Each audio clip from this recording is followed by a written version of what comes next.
Hi, Saroj. Hello, David. Good evening from India because it's Thank you. around 7:30 p.m. in the evening over here. Well, thanks so much, and it's wonderful to be able to speak with people from all around the world, and I really appreciate you taking time to do this because I know you're very busy.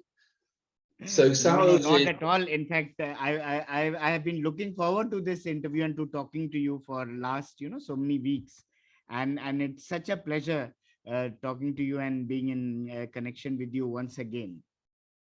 well, thank you, and I feel exactly the same. That's wonderful. Thank you, David. So, could you just begin by giving a bit of a background to your life, Saroj, Yeah.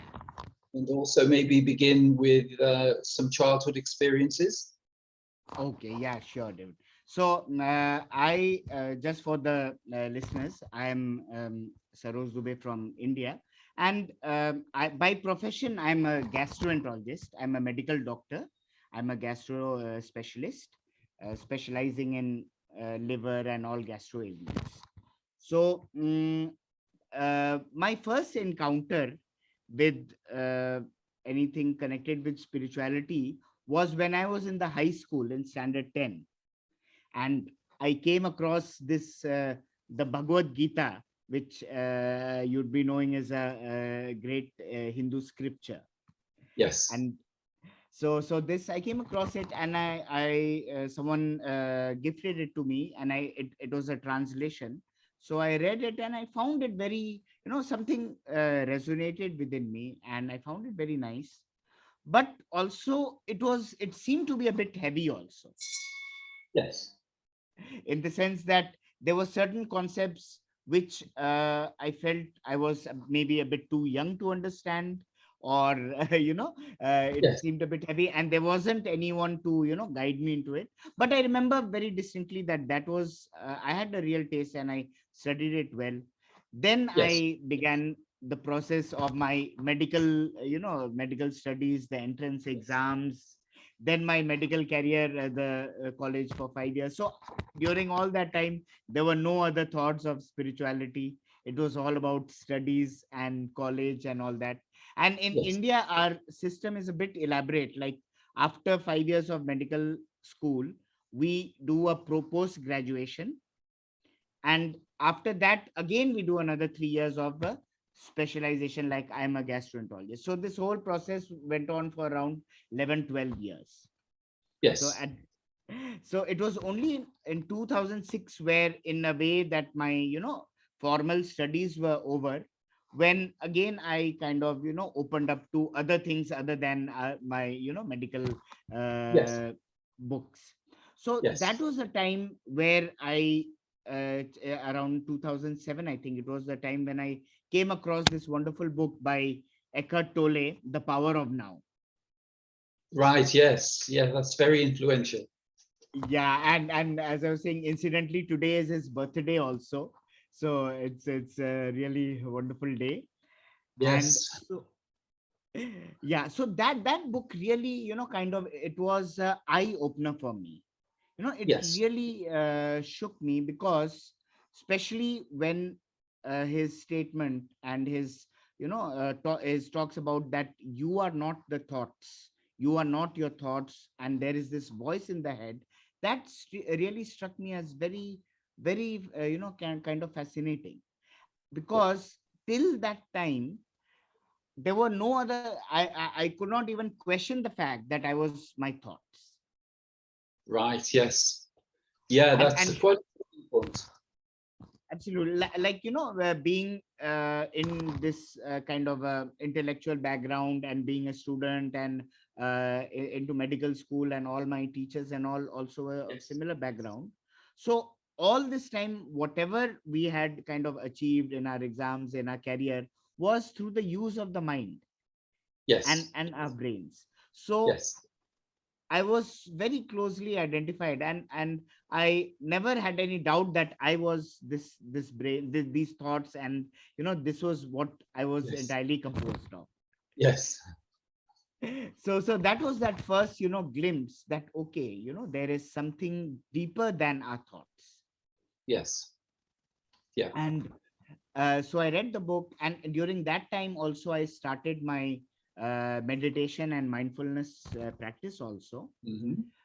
But still at that time it was, David, it was more for a feeling of relaxation and using it as a kind of a stress buster, Yes. and yeah, also for that sense of well-being, a kind of Yes. well-being and stillness.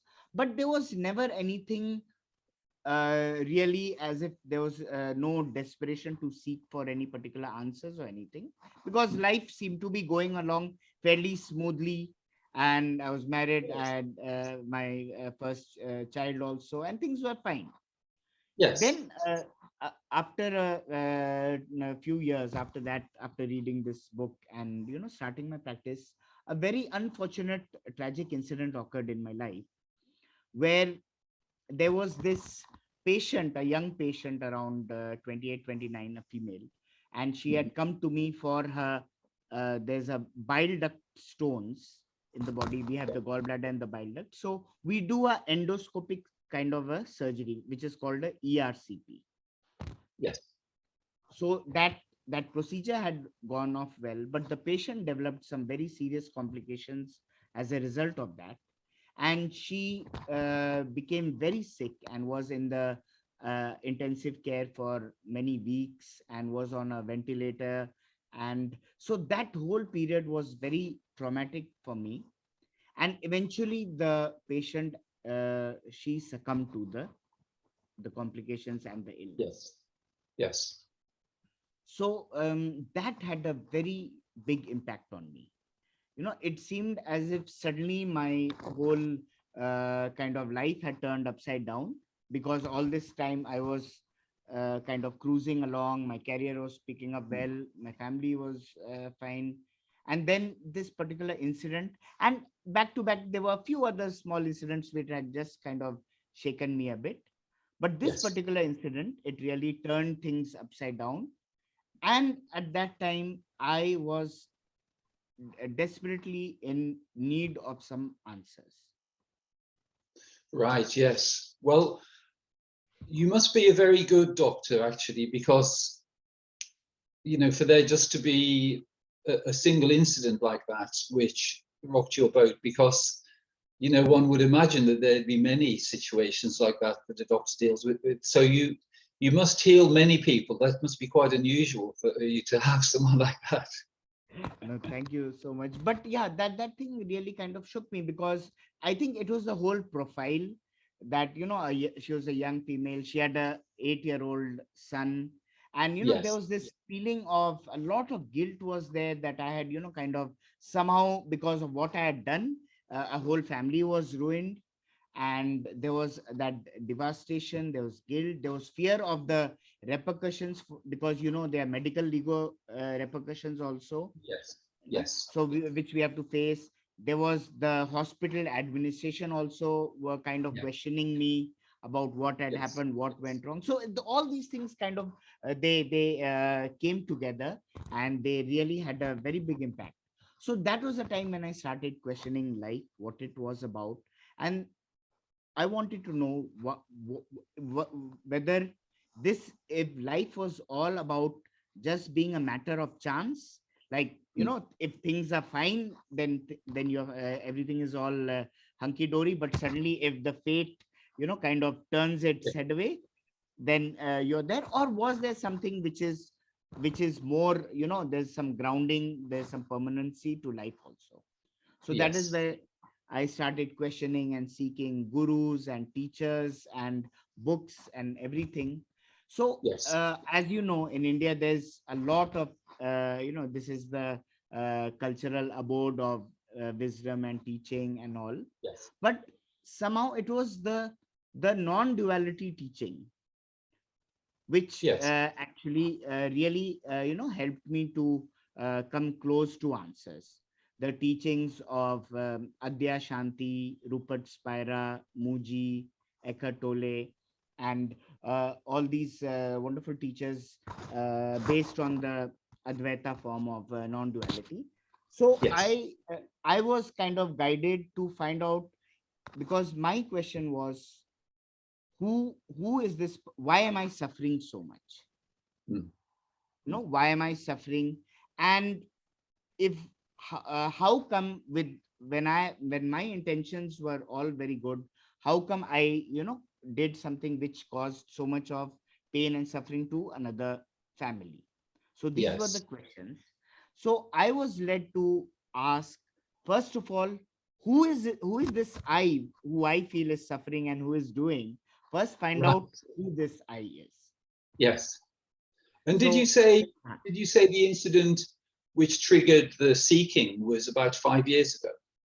yeah, no, this was actually, there were kind of two incidents which happened. This was around, one incident was around 5 years ago, and one Yeah. incident was even around 3 or 4 years before that. So that is Right. the time where the real seeking had started. Yes.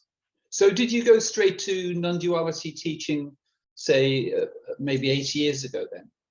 Yeah. So first of all, I went to some gurus in India. Yes. I would go about, like, there is Sadguru Jaggi Vasudev in India, and Yes. Sri Ravi Shankar and some other gurus and their teachings. Then someone had suggested, then I was also reading Eckhart Tolle's The Power of Now, and especially his chapter on, if you recall, there's one chapter on acceptance and surrender. Yes. That's the almost the last chapter. That also played a big role in kind of my healing and this thing, because his suggestion was, one is to not to not move away from whatever I was feeling, like Yes. the fear, the pain, and the anxiety, to Mhm. embrace it, go deep into it, and be present with it. Yes. And when I was doing this, I could, at some point of time, there was this kind of a shift where I saw that even in the midst of deep pain and anguish and feeling of suffering, there was a kind of stillness which was around all this. Yes. Wonderful. So this I subsequently, at that time, I couldn't understand, but it was a kind of a very comforting feeling, that Mm. even though I was suffering so much and there was a lot of pain and fear, especially fear was a big part, but there was this space which was kind of holding all these feelings. Yes. Yes. And it was later on, of course, which I came to understand, that it is that space of presence or awareness, Yes. which kind of is holding everything all together. So that made me come to this realization that these emotions were very intense, but I could see it. There's a slight distance between me and the emotion, Yes. and this emotion is not what I am. Yes. So although Yes. I am feeling fearful, I am feeling there's a lot of anxiety, there's a lot of fear and hurt and sadness, but there is still that space between me and that feeling. Yes. And Fantastic.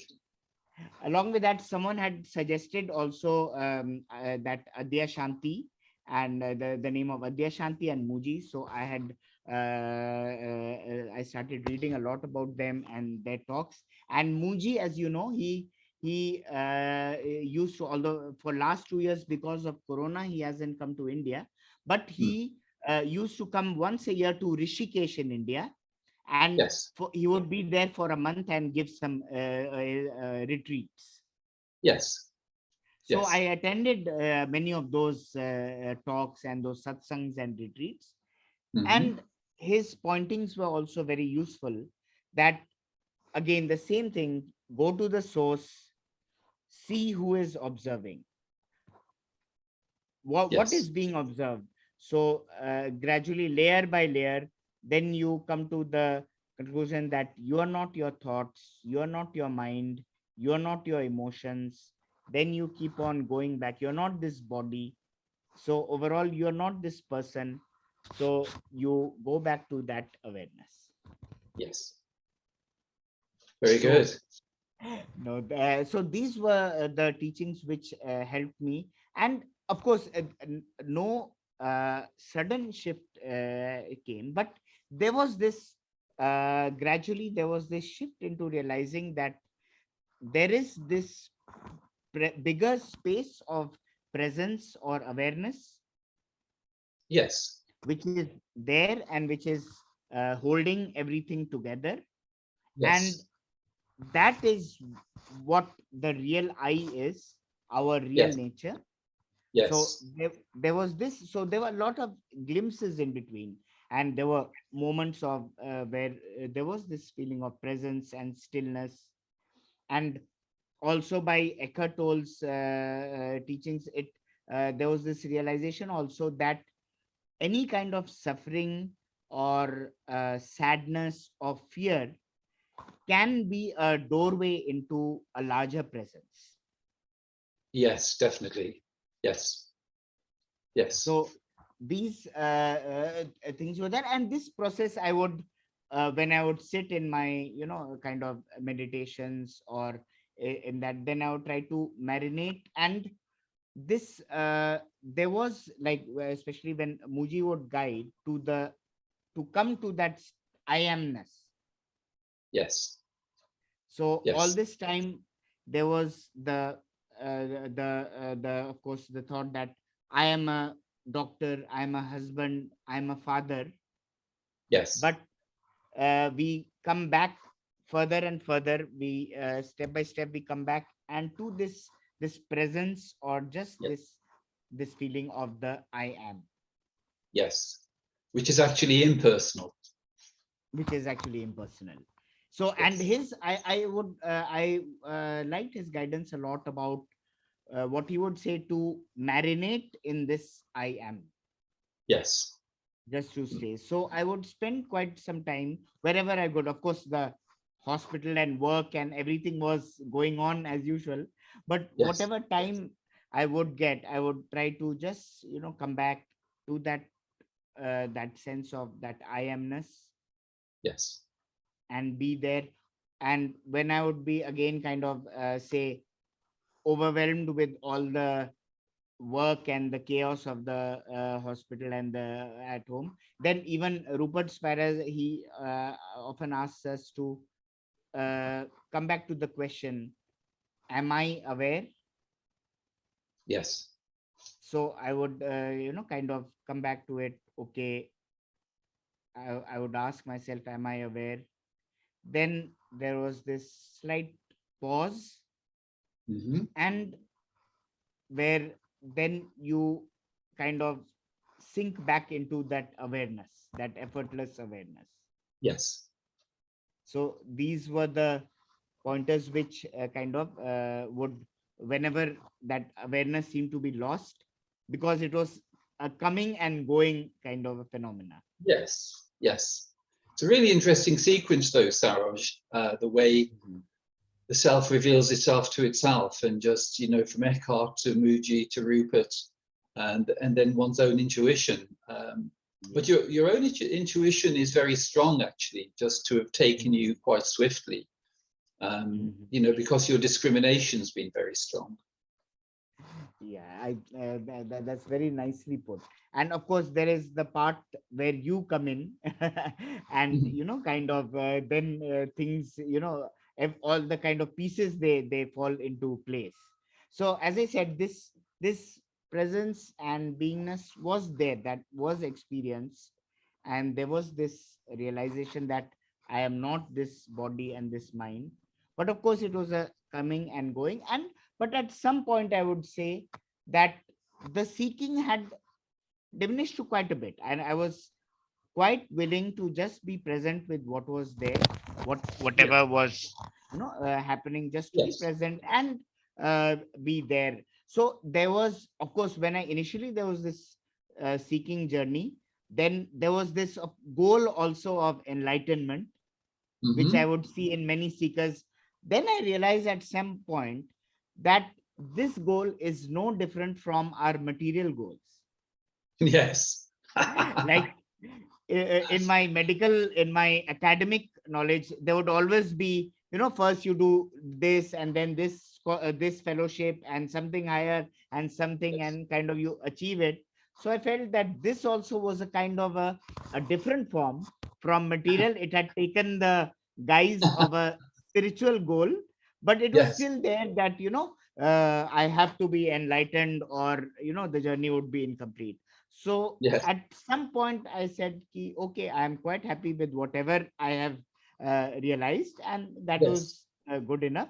And there was this feeling that, okay, maybe there is some bigger experience which has yet to come, which will kind of, maybe some big experience, and then I'll really be fully enlightened. But I was willing to just stay on.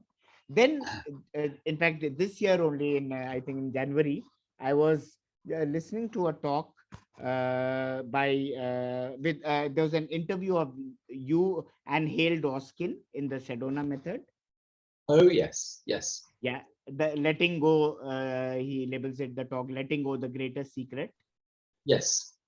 So I was hearing, and you were answering some question, and then you said that the way normally there is this effortless being and effortless awareness, and there is this engagement of the mind, and Yes. we need to kind of separate this. And that really struck me very hard. And I remember it was morning around 5:30. I was in the balcony, and I was Mhm. just looking at the sky and some building and this thing. And I remember it struck me that, yes, now I can see, there is first this seeing, and then the mind comes quickly and Yes. labels it as the sky, Yes. building, trees. Yes. So I realized that this is that difference which you are talking about.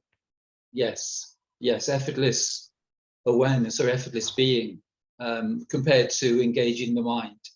Engaging in the mind. So that was a very, I would say, although these were things which in maybe in other, I was here, I had heard it where through Mooji, Adyashanti, Rupert, in some other form maybe, but when you were talking, it came as across as very simply and very directly. And Good. then I went back to one of your talks on Conscious TV, and then where you mentioned about the talk with John Wheeler. Yes. So I went back to that podcast also, and there also it was so simple, where he's talking about, I think he met Bob Saylor, and he's just saying that, are you present right now? Is there presence? Is there Yes. beingness?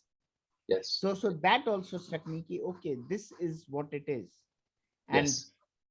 and then there was another thing you mentioned, that enlightenment is not an experience. Yes. That's very important to know. Yes.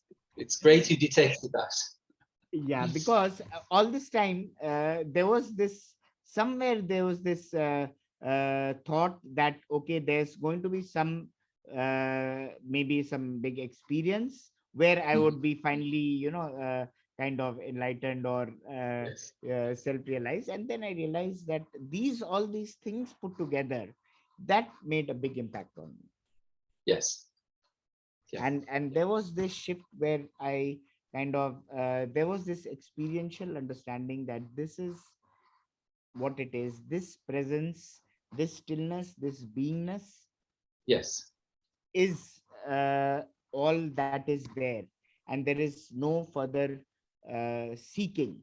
It is more about the integration about that, but it is not as if there is something else or something which we have to, keep on searching for. That's really clear, Saroj. That's wonderful. Thank you. And And it is. I must thank you. And because in a way, after that, those few talks which I heard over a period of a few days, so then that kind of, there was this a very, kind of stillness, and that deep presence, and that feeling that this is it, there is no more seeking. So that Yes. seeking energy which had come down anyway over last few years, had kind of, come to a standstill. and Brilliant. and that is a time where I mailed you also, because I came to know that you give advice whenever possible. You have talks, and you schedule talks. So I thought I would take a chance, because there was this feeling that of course you must be so busy, and so many people would be there. So I didn't know whether there was a chance, but your secretary Amelia, I think, Yes.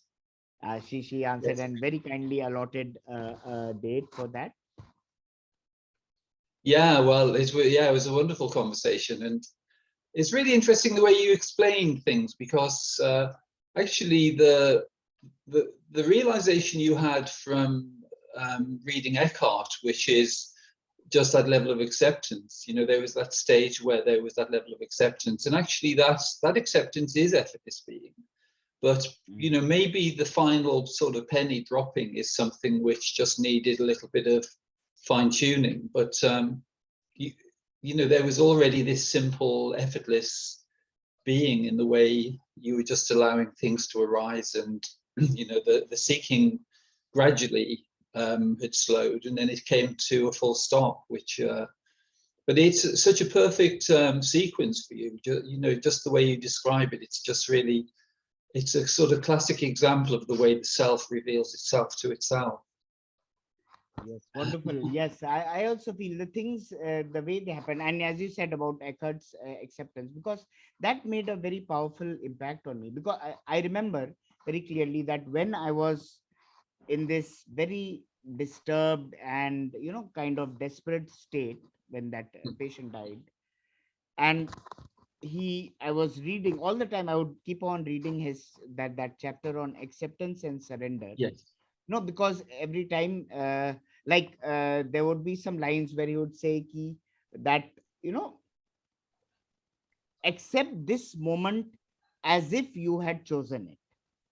Yes.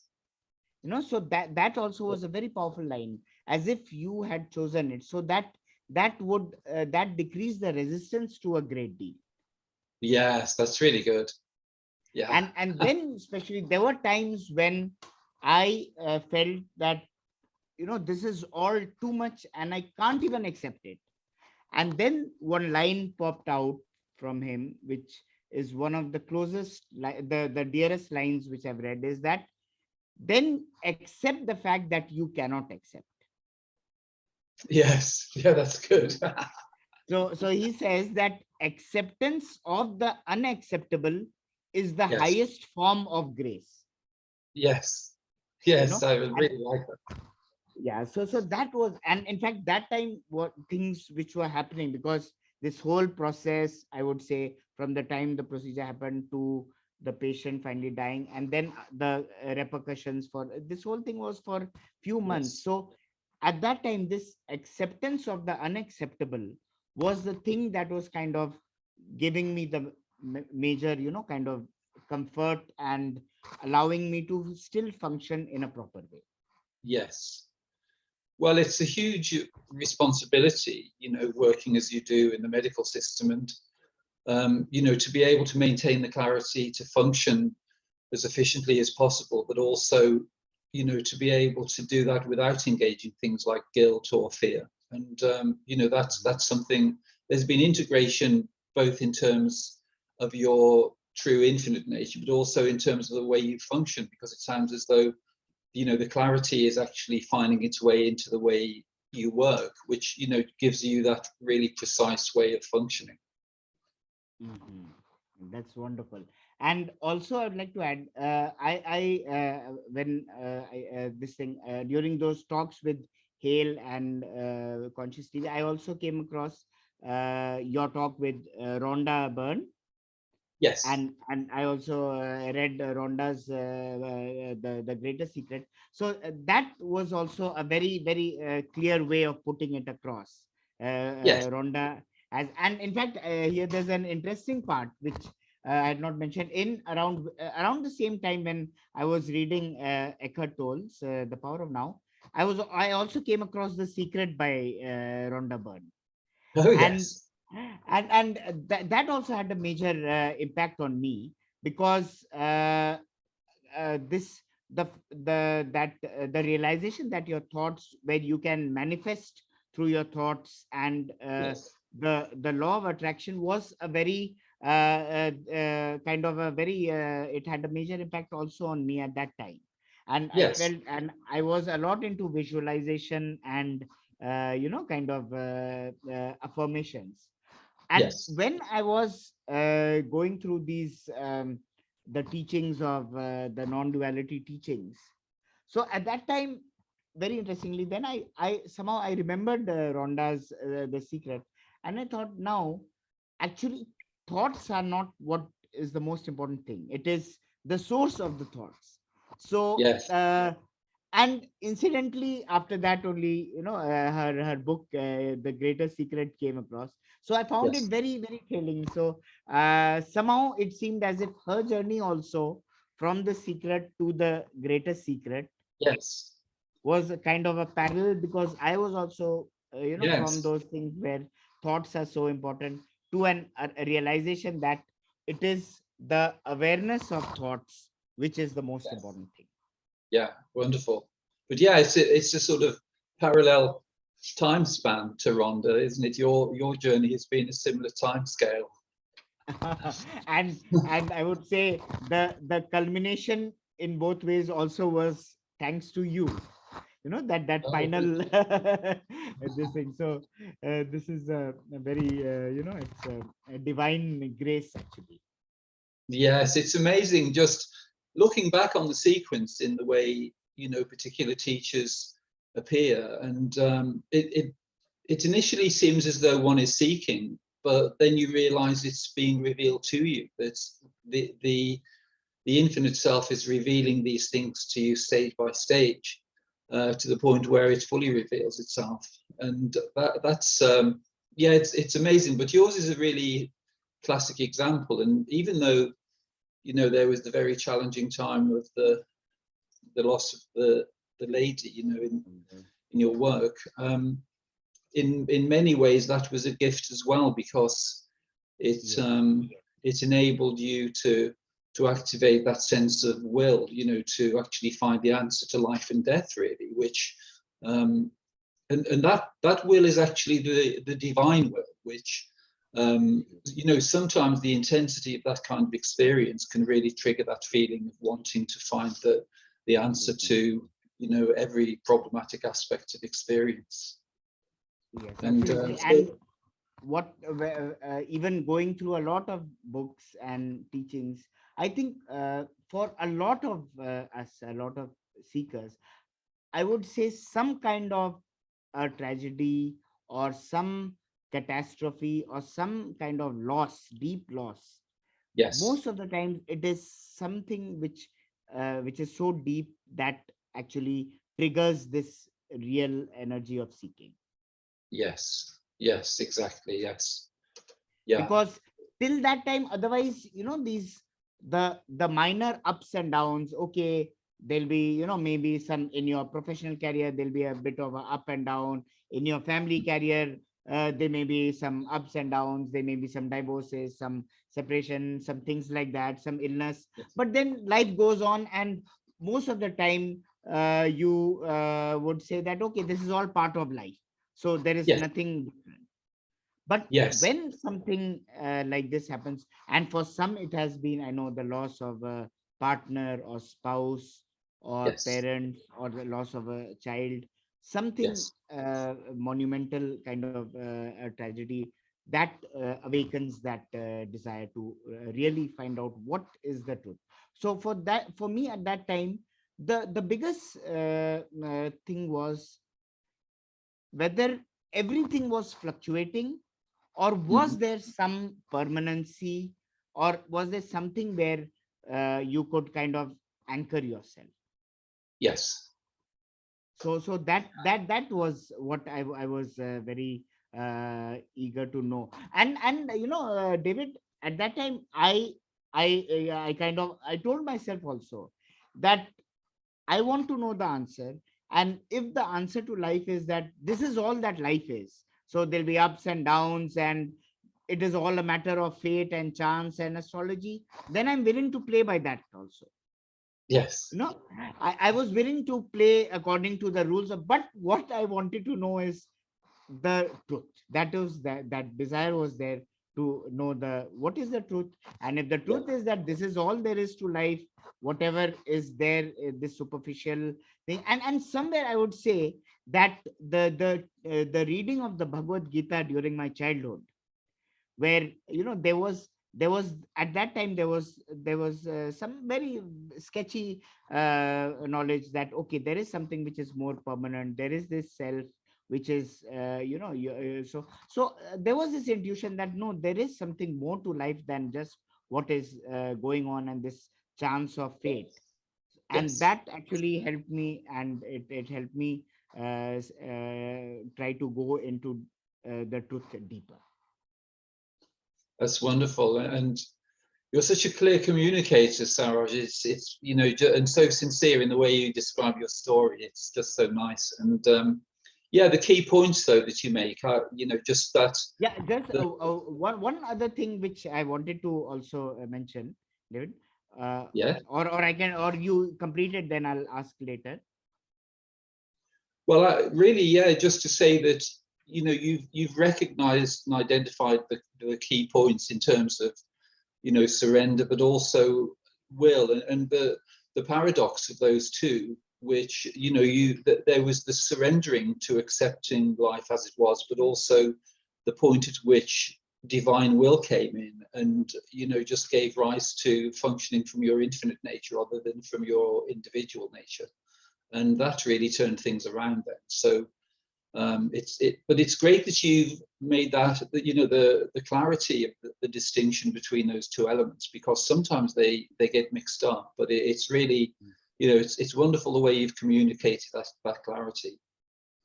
Mhm. Thank you so much, David. Thank you.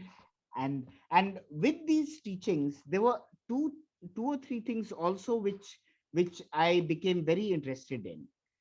Hmm. Uh, One is about the nature of happiness.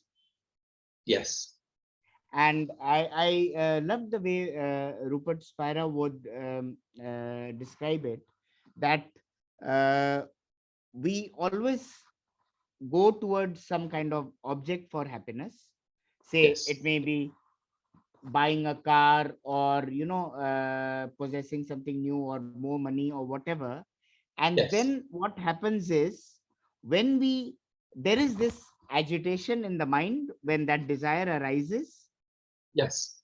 And when we finally possess it, for example, it may be a car, it may be some academic degree, it may be something.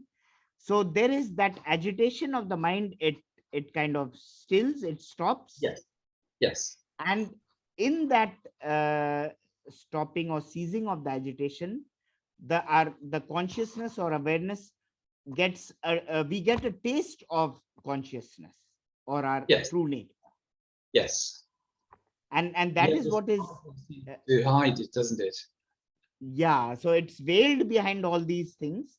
And once Yes. we get a taste of it, and that is in the form of happiness, and we mistake it to that feeling of that promotion, or the car, or the new Yes. possession, and we try to grab onto it more. Yes. Yes. And the other thing also, like you also being a painter, I think Rupert is also a ceramic painter, and Yes. you also talking about, like, when we see a beautiful painting, or a Hmm. beautiful scenery, some majestic scenery, and we Yes. are so fascinated by it. Yes. So there, what he says is that that subject object duality, it kind of merges, it Yes. dies down. There is the Yes. collapse between the subject and object, and Yes. then it's consciousness which is getting a taste of its own nature. Yes. Yeah, wonderful. That's great, isn't it? Yes. And so we always go back to that. We think that, okay, suppose I went to some particular holiday and saw some exotic location or near the sea, so then we feel that, oh, we have to go back to that same scenery or some beautiful Yes. location to get the feeling of there. But we don't realize that that feeling of whether it is beauty or happiness is actually our awareness being revealed in its full kind of Yes. glory. We take it with us wherever we go. Absolutely, absolutely. And I remember telling you about one incident also, a few years ago, where I was we had gone to for a holiday to the sea, Yes. and I was lying in the beach, lying on the sands in the beach, and the sky, blue sky was above my head. The waves, I could hear the waves nearby, and there was this sand, and I was feeling absolutely blissful. Lovely. And then later on, of course, then I at that time I attributed it to, of course, the being in that holiday mode and in the presence of sea and the ocean and all. Yes. But later on I attributed it to, it is again it is getting a taste of our own true nature. Yes. Yes. Quite often, if we're in environments like where there's the sea or extensive views, that sense of expansion can give us an insight into our true infinite nature, which is easier to achieve than when we're at home, for instance, when there are the walls around us and the objects.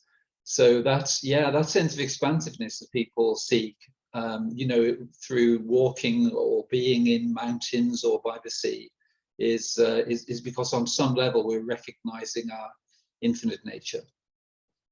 Wonderful, absolutely. So I think in your David, in your profession as a painter, as an artist, I think you must have recognized this quite clearly. Well, certainly at art school, the artists I gravitated towards were ones whose images were conveying a kind of stillness and silence, and I didn't recognize that it was actually like a spiritual quest in a way. But I really admire the way you've been able to maintain the balance between functioning from your infinite nature, but also having the clarity to function in an academic world and in the medical system, because most people that I speak with are involved in things like art or music primarily. There's only you and Kevin Davis who are in the medical system, who. So I really, well, actually there are a couple of ladies. There's a doctor from Australia as well I spoke with, but generally it's it's a wonderful achievement to be able to remain open and keep the balance between the two hemispheres of the brain, to be able to realize one's true nature but maintain the ability to function in an intellectual and academic sense as well.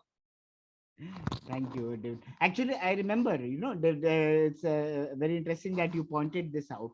When I was in that real, seeking mode, Yes. and I would attend retreats of like Mooji. I remember also, I was also, I love Adyashanti's teaching also.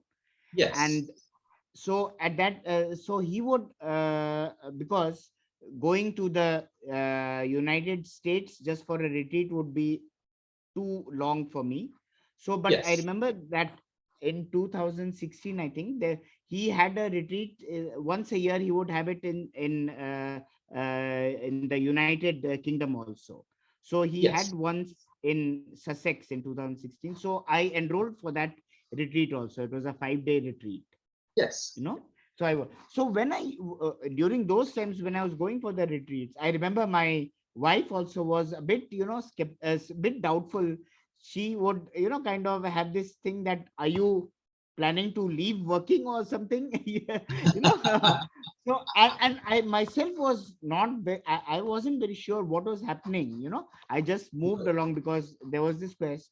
But to my mind, it was always clear that it was not as if there's a demarcation between spirituality and life as it is going on. No, that's, yeah. Well, it's great that you've exemplified that really in your own life. Yeah, So because earlier, especially actually, like my wife's doubts also were founded because in India, especially, David, there's this, earlier there was this notion that, okay, if you are into spirituality, you have to, leave everything and you go to the mountains and the caves. So yes, there was this thing. So her doubt was there, and but when I was reading these non-duality teachings, and when I used to see either Mooji or Rupert and Adyashanti, they were, of course, Mooji has that kind of there is that aura of a guru a bit there, yes, but like Adyashanti, Rupert, they would be just like any other person. yes, And in fact, I think they made it also quite clear that they would be rather treated as a friend rather than a guru. yes. Good. Yes. Mm. And Yeah. so that made impression that, okay, you don't have to leave anything, because what is here is your own inherent nature, that that presence and beingness. Yes. And in fact, knowing the truth about our own nature would rather help in our whatever profession we are employed in. Yes. Definitely. And your wife's been really tolerant, hasn't she? That's You're so lucky. Yeah. Then over the years, when she saw that, okay, I would go to a retreat and come back as normal person, and behave normally, then that was quite reassuring for her. Then so now she knows that, okay, he keeps on doing his things and all. It is just like any other hobby. So, and then I would tell her also that, okay, there is no it is not as if there is a spiritual life and a family life and a professional life. Everything is blending seamlessly, Yes. so it is all Yes. part of it. Yeah. That's wonderful. Well, you've integrated every aspect really well. Your career, your spirituality, and your relationship and family life are all fully intact. That is all. I would say it is all grace, but yeah, and because I would feel that, if like I say, and I'm quite a fun loving person also. I Yes. I go to regular parties also, and the theater, movies. I'm involved in Yes. sports also, everyone knows. So I would have to think that, because again, this kind of this realization was there, that whatever we are really excited about, whether it is sports or drama or theaters, again, it is in some way or the other kind of an expression of our true nature. Definitely. And it's wonderful that you've integrated all those aspects, because sometimes people feel a little bit precious and feel that they need to be spiritual all the time and they Yes. can't have fun. But it's great the way Yeah. you're doing that, and you're continuing. It's like 200% of life. There's the fullness of your spiritual nature, but also the fullness of the relative experience, and just having that total enrichment. And then you can maintain stability in your relationships, like your relationship with your wife, and the love for your family and appreciation for everything is fully intact. So it's great that you're demonstrating that, especially for someone living in India, because as you say, the tradition in India is quite often Yes. to either be a householder or a recluse.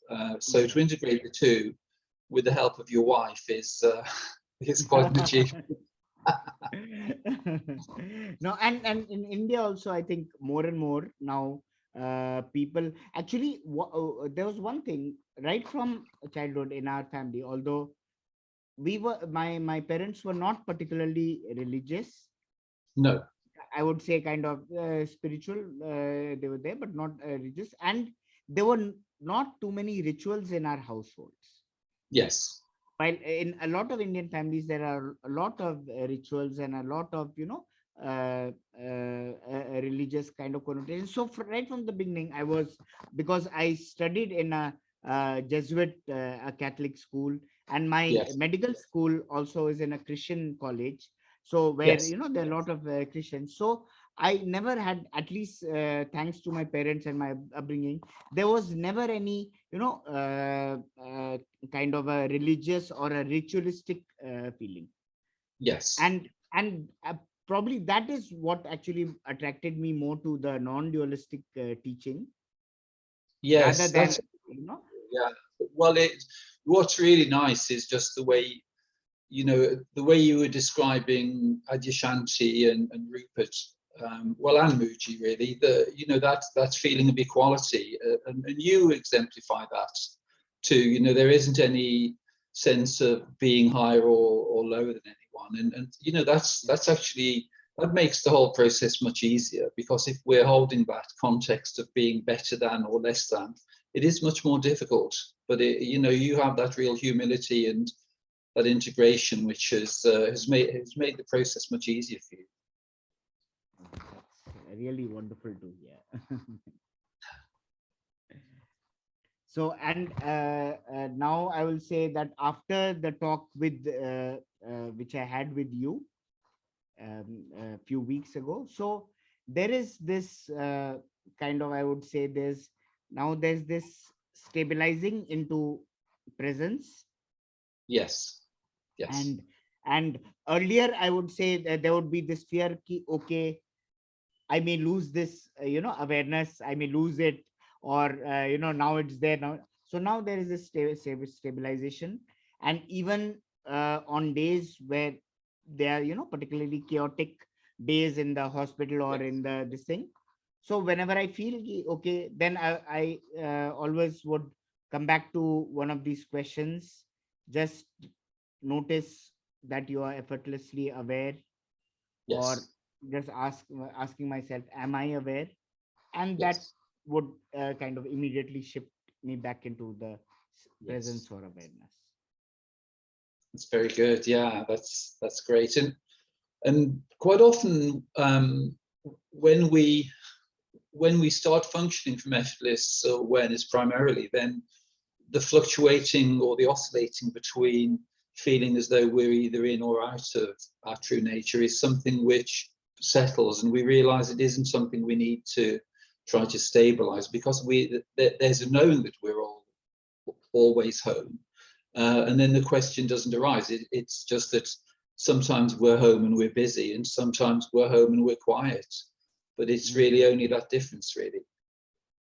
Yes, very, very well said. And I also like your, when we were talking, your this thing about the koshas. Yes, the coaches can be really helpful in understanding the distinction between the different modes of experience available to us, because we never become any of the koshas, but we can project our infinite potential through those various filters and have very distinct experiences. But it does help to neutralize the idea that we're actually imprisoned in some way in the physical world, because the physical realm is just one option, so we can have that experience fully, but also we can move into any of the other sheaths as well in terms of experience. And I think the more flexibility we have, and the ability to move between those, just opens up the potential for a much wider range of experience, really. Mhm. Absolutely. So, in a way, we can kind of choose to be in the kind of wisdom sheath or the bliss sheath as Yes, we want. yes, The Ananya Kosha. yes, and they're the ones really to favor, because they remain in the realm of unity, whereas the mental body, the emotional body, and the physical body are in the realm of duality. But if we're functioning primarily from the body of wisdom, which is effortless being, or from the body of bliss, then we're in unity, and then infinite intelligence can actually find its way into our experience when we're in those sheaths, which is a much more favorable way to function. And also, um, it brings the mental body and the emotional body and physical body into alignment, so that they function much more naturally and usefully. Okay, yes, wonderful. And in fact, I think the way your life and teaching has unfolded, I think it's an example. I think it's the best example of how the universe is functioning through effortless being. Because, as you said, you never deliberately set out to be a teacher No. in that way, but the way I think people came to know about you through conscious TV first, and now with Rhonda's the greatest secret, I think more and more people are, you are able to help more and more people. Yeah, it's really interesting the way each of us have the option to either function from effortless being, which is the body of wisdom, or from the mental body. And if we function from the mental body, we're in service to individuality.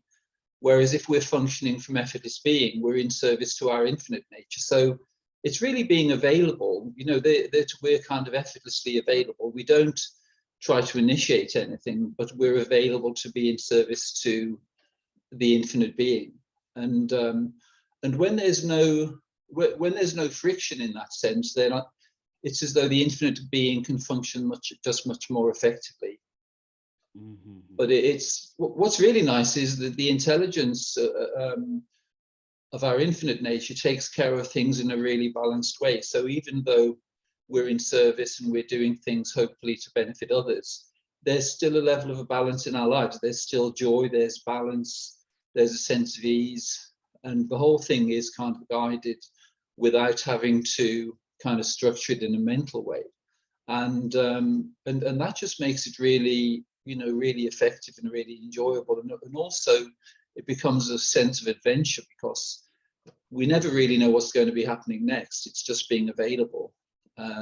Whereas the mental body, being dualistic, tends to want to work us really hard, keep it so that we're under stress, that rather than being an adventure, it's a sense of life being fearful. And so just making the distinction between the duality of functioning through the mind, or the unity of functioning from effortless being, when we make that distinction, we can just have a much nicer experience. Wonderful. Very nicely said. Yes, absolutely. I believe that, and this is what uh, I have been experiencing for last few years, since the time this understanding has been, that Yes. being open and present to whatever life is offering you at this moment. Yes. Yes. Wonderful. Because And earlier, I remember it would always be, okay, this is what I would like to have, and kind of, this is 2 years from now, I would like to see these things happening, or 5 years from now, have this yes. thing. But now I think each moment is, kind of, it is totally fresh, and in many ways very beautiful, because you never know what is going to happen, and you're open to it, because anyway whatever is going to happen is going to happen. And the more Yes. we are Yes. open and present to it, I think it becomes even more kind of magical in many ways. Yes, definitely. And you're a wonderful ambassador for non-duality. And, it's great that in the Indian traditions that that you've kind of come to the fore and expressed your own clarity, and described the sequence of events in the way your true nature has been revealed to you. So it's just really inspiring to be able to have this conversation with you. No, not at all, David. It is such a pleasure, and I cannot thank you enough for the time you gave, and for the clarity and the deepening, and that that understanding which my conversation with you and the talks which I've heard about from you and other people, it made such a big impact on me. So I'm really eternally grateful to you, and for the time you gave me, last time, and now you're spending so much time with me. So this is really, I'm totally indebted and grateful to you. Well, thanks so much, Sarah. It's been a total delight to meet you. Same here, David, and I hope to continue being in touch with you. and Absolutely, yes. And to anything I can ever do to help you, please let me know. of course, you have done more than anyone could possibly do, but still, I would love to be in touch with you and be in contact with you any other time, any kind of talks or meetings. I would really love to be a part of it. So Thank you. do remember. We don't know what the effortless being has in mind for us, but Yes, we'll just be available. absolutely, absolutely, David. Thanks so much, Saroj. That's been amazing, and I'm sure that many people will relate to to your whole experience, and the way your clarity has just been expressed. It's just really so nice. Thank you. Thank you, David. Thank you so much. And I hope that people are helped a lot and they gain something from whatever has been my life's experience. And thank I'm you. And sure they looking will. forward. Thank Thank you. you. Thanks so much, Thank Saroj. you. Thank you, David. Thank you. And see you soon. Bye. Yes, thank you. Bye bye. Bye.